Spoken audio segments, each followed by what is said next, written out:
Halo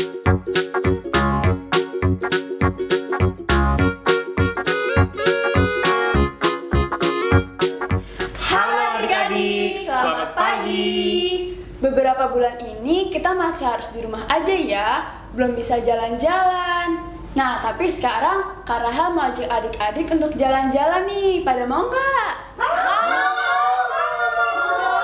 Tapi jalan-jalannya di rumah aja ya.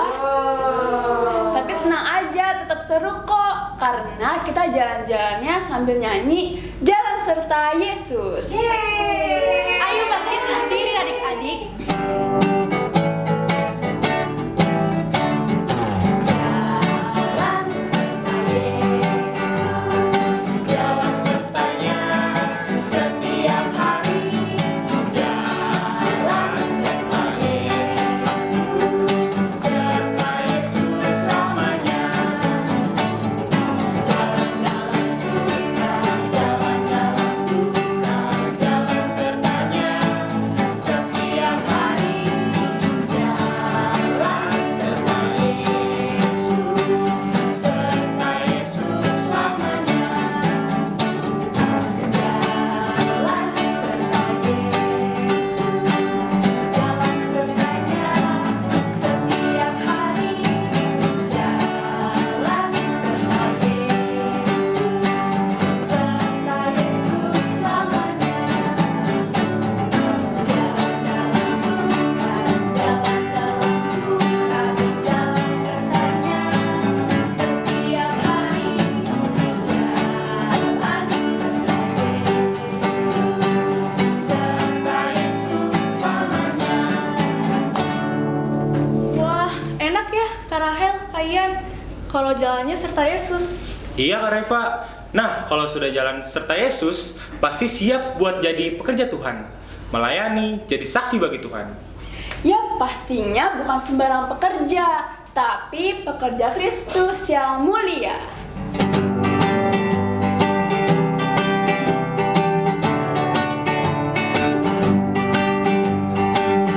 Telah lama ku cari-cari langkah hidup yang lebih pasti, hidup penuh kemenangan setiap hari.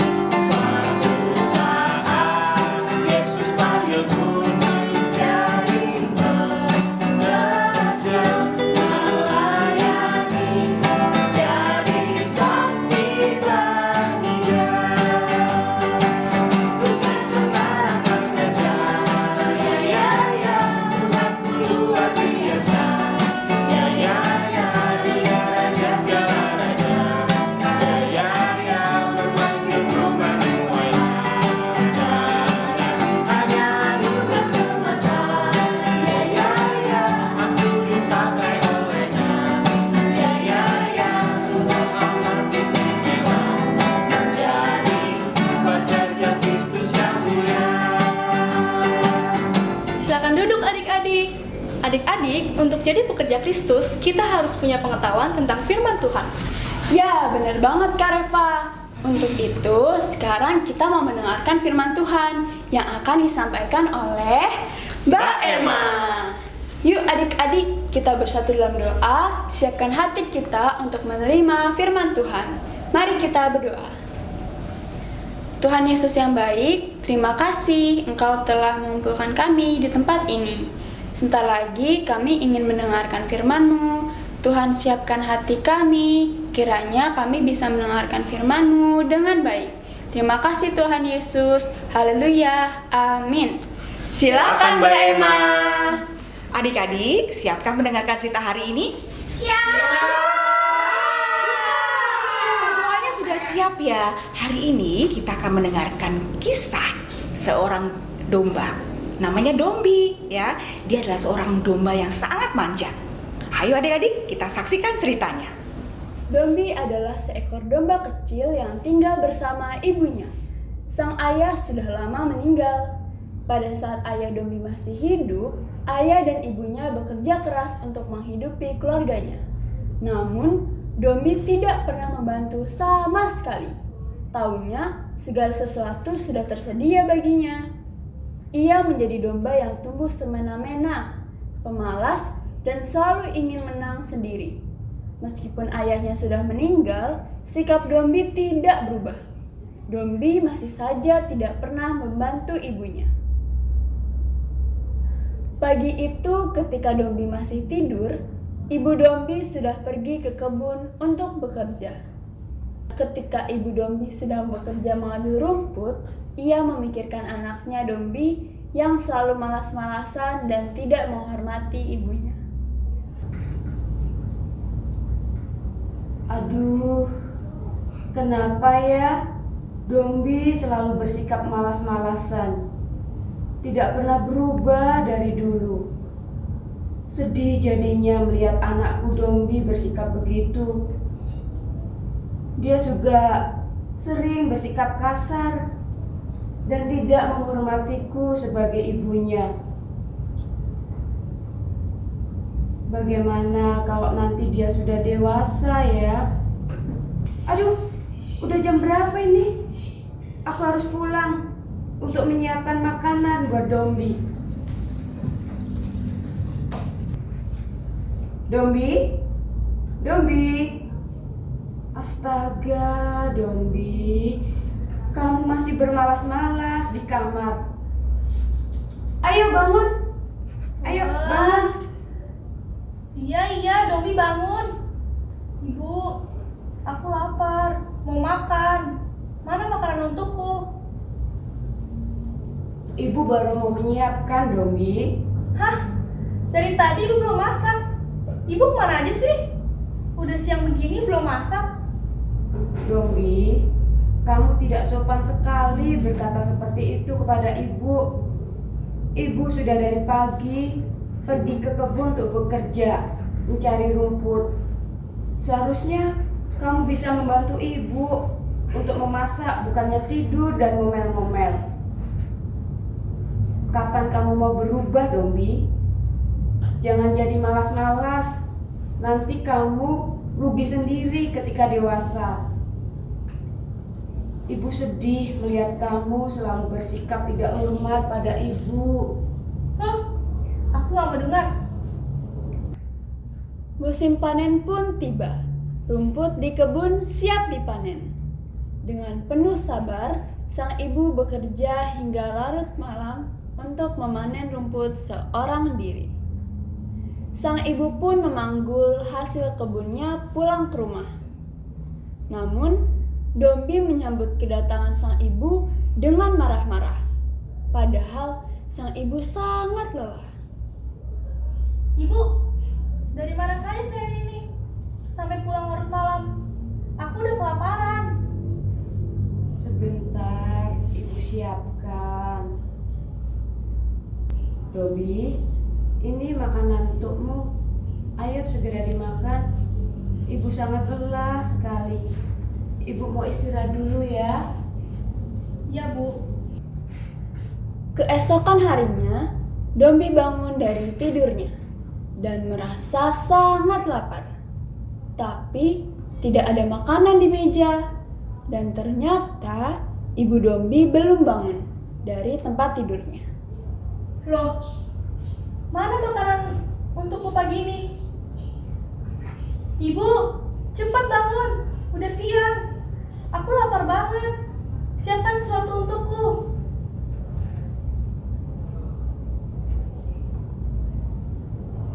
Anakku, ambillah makanan sendiri. Kamu kan sudah besar. Ibu lelah sekali. Ibu ini buat aku sebel aja. Dombi pun merasa sangat kesal dan pergi ke kebun untuk mencari rerumputan. Pada saat itulah Pakku lewat. Hei Dombi, di mana ibumu? Aku tidak melihatnya di kebun ini. Ibu sangat malas, Pakku. Sudah siang seperti ini, ia masih tidur. Yang benar saja kamu Dombi. Ibumu sangat rajin. Semalam ia di kebun sampai larut malam. Jangan-jangan ibumu sakit. Boleh aku mengunjungi rumahmu? Dombi hanya diam saja dan mengikuti pakku masuk ke dalam rumahnya. Dombi, ibumu sakit. Kenapa kamu tinggalin sendirian? Ia pasti sangat kelelahan, bekerja sampai larut malam. Sebentar, aku ambilkan makanan untuk ibu. Dombi, ibumu sangat baik dan rajin. Kamu harus membantunya dan jangan sampai ibumu kecapean. Bagaimana kalau ibumu sakit dan meninggalkanmu? Kamu akan hidup sendirian nantinya. Oh, ibu, maafkan Dombi. Jangan sakit lagi ya. Dombi sayang ibu. Dombi janji untuk taat dan hormat kepada ibu. Dombi janji, Bu. Iya, Dombi. Adik-adik, sejak saat itu Dombi selalu hormat dan taat kepada ibunya. Setiap nasihat dan perintah ibunya selalu didengarkan dan dikerjakan. Nah, tapi bagaimana awalnya sikap Dombi dalam cerita barusan? Baikkah sikapnya? Mbak Emma setuju deh. Dombi bersikap tidak baik. Ia tidak hormat kepada orang tuanya. Jangan ditiru ya adik-adik. Nah, tahukah kalian, ribuan tahun yang lalu Allah sudah mengajarkan kita untuk hormat kepada mama dan papa, orang tua kita. Ayo, kapan ya? Ayo kita coba ingat-ingat. Kalian ingat? Setelah bangsa Israel keluar dari tanah Mesir, sekitar 3 bulan kemudian, ya, sampailah mereka di padang gurun Sinai. Nah, Musa dipanggil Tuhan naik ke atas gunung Sinai untuk menerima firman-Nya. Tuhan Allah akan berfirman kepada bangsa Israel pada hari yang ketiga. Nah, tibalah saatnya bangsa Israel akan bertemu dengan Allah. Waktu itu gunung Sinai mengeluarkan asap hitam yang tebal. Bangsa Israel mulai merasa takut dan gemetar karena mereka akan bertemu dengan Tuhan Allah. Perlahan mereka meninggalkan kemah dan mengikuti Musa menuju kaki gunung Sinai.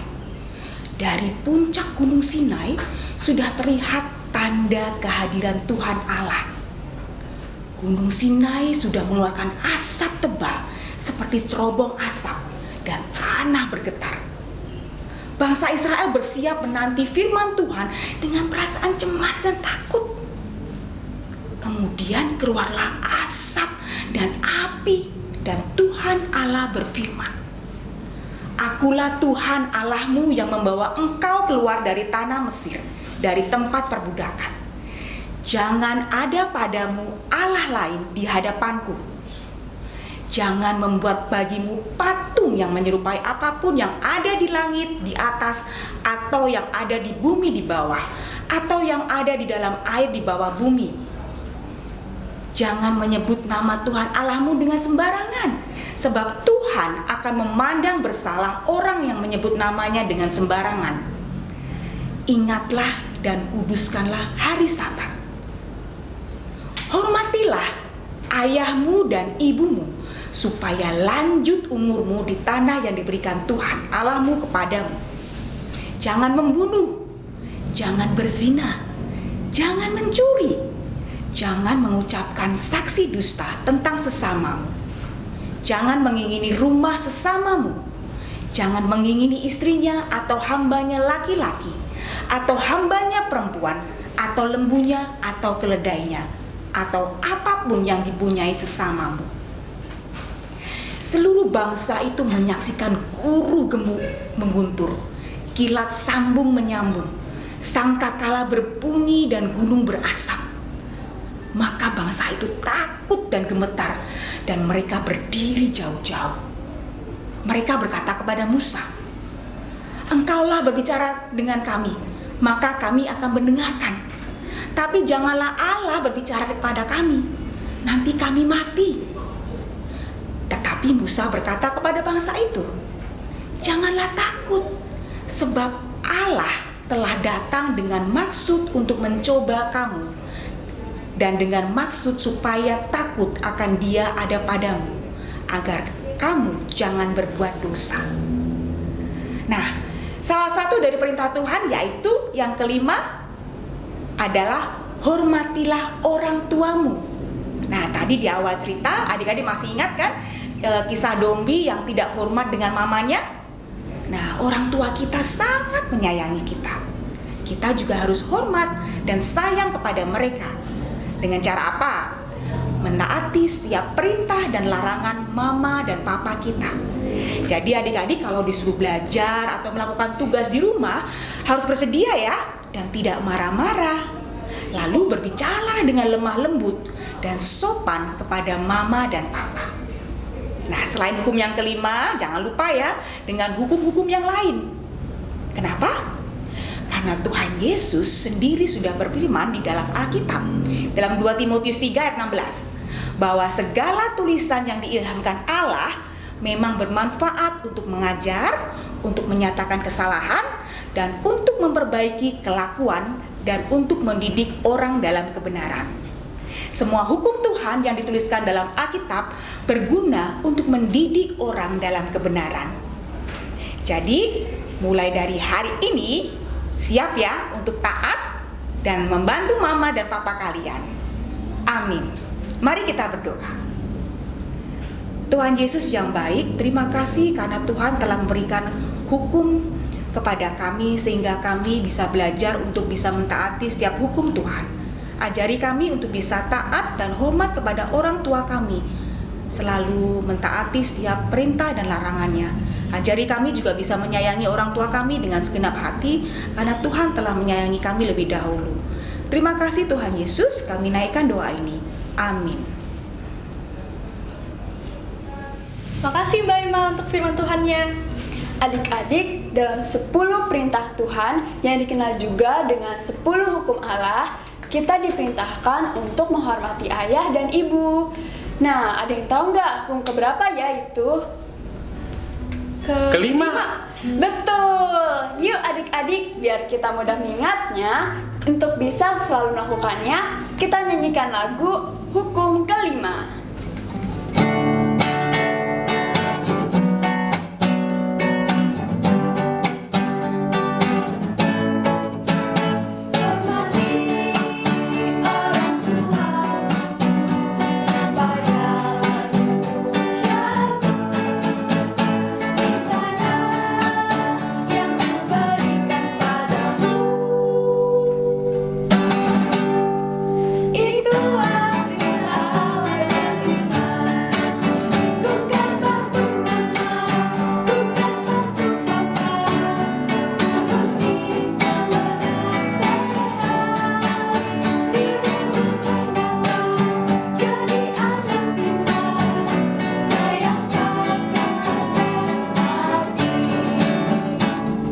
Tuhan adalah anugerah bagi hidup kita.